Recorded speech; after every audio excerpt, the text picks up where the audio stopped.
Yehovah Eloheinu Zvaot. Kadosh, Kadosh, Kadosh. Please lead me with the Ruach HaKodesh, that I may speak your written words with boldness to those who listen. I ask all these things in Yeshua HaMashiach's name. Amen. We'll start with the Shema. Listen and obey. Children of Yehovah, pay careful attention and respond. Yehovah is our power and authority. Yehovah works in unity with himself, and you shall act upon your love to Yehovah with your power and authority, with your thoughts in mind, with your entire body, with all the muchness that you have. Yod, Hey, Vav, Hey. Han, behold. Nail, behold. Deuteronomy chapter 15.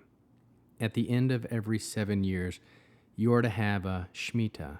Here is how the Shemitah is to be done. Every creditor is to give up what he has loaned to his fellow member of the community. He is not to force his neighbor or relative to repay it, because Yehovah's time of remission has been proclaimed. You are to demand that a foreigner repay his debt, but you are to release your claim on whatever your brother owes you. In spite of this, there will be no one needy among you, because Yehovah will certainly bless you in the land which Yehovah your God is giving you as an inheritance to possess. If only you will listen carefully to what Yehovah your God says and take care to obey all these mitzvot I am giving you today.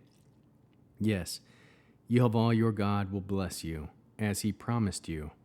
You will lend money to many nations without having to borrow, and you will rule over many nations without their ruling over you. If someone among you is needy, one of your brothers, in any of your towns in your land which Yehovah your God is giving you, you are not to harden your heart or shut your hand from giving to your needy brother. No, you must open your hand to him and lend him enough to meet his need and enable him to obtain what he wants. Guard yourself against allowing your heart to entertain the mean-spirited thought that because the 7th year, the year of Shemitah, is at hand, and you would be stingy toward your needy brother and not give him anything. For then he may cry out against Yehovah against you, and it will be your sin. Rather, you must give to him, and you are not to be grudging when you give to him. If you do this, Yehovah your God will bless you in all your work, in everything you undertake, for there will always be poor people in the land. That is why I'm giving you this order. You must open your hand to your poor and needy brother in your land. If your kinsman, a Hebrew man or woman, is sold to you, he is to serve you for 6 years, but in the 7th year you are to set him free. Moreover, when you set him free, don't let him leave empty-handed, but supply him generously from your flock, threshing floor, and winepress, from what Yehovah your God has blessed you with. You are to give him. Remember that you were a slave in the land of Egypt, and Yehovah your God redeemed you. This is why I am giving you this order today. But if he says to you, I don't want to leave you, because he loves you and your household, and because his life with you is a good one, then take an awl, pierce his ear through, right into the door, and he will be your slave forever. Do the same with your female slave. Don't resent it when you set him free, since during his 6 years of service he has been worth twice as much as a hired employee. Then Yehovah your God will bless you in everything you do. All the firstborn males in your herd of cattle and in your flock you are to set aside for Yehovah your God.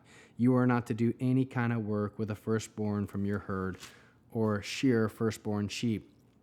Each year you and your household are to eat in the presence of Yehovah your God, in the place which Yehovah will choose. But if it has a defect, lame or blind, or has some other kind of fault, you are not to sacrifice it to Yehovah your God. Rather, eat it on your own property. The unclean and the clean alike may eat it, like the gazelle or the deer. Just don't eat the blood, but pour it out on the ground like water. How can we learn to love our Creator after reading Deuteronomy 15? We can trust that it is Yehovah who blesses you. Listen carefully to what Yehovah your Elohim says and take care to obey all the mitzvot given in Torah. Trust in the promises given from Yehovah. Soften your heart and give to those in need. Cry out to Yehovah for help and direction. Give freely to those in need. Trust that Yehovah will bless you and open your hand to the poor and needy. Give from what Yehovah has blessed you with. Obey, so Yehovah will bless you in all that you do. Each year, eat in the presence of Yehovah. Do not eat the blood. Pour it out on the ground like water. How can we love others as Yeshua loves us? We can teach obedience, so Yehovah will bless. Bear one another's burdens, we can obey, so others will be able to follow and see Yehovah bless. Produce spiritual fruit, love, joy, peace, patience, kindness, goodness, faithfulness, humility, and self-control. We'll end with the Aaronic blessing using the name. Yehovah will kneel before you presenting gifts, and he will guard you with the hedge of protection. Yehovah will illuminate the wholeness of his being toward you, bringing order, and he will provide you with love, sustenance, and friendship. Yehovah will lift up the wholeness of his being and look upon you and will set in place all you need to be whole and complete.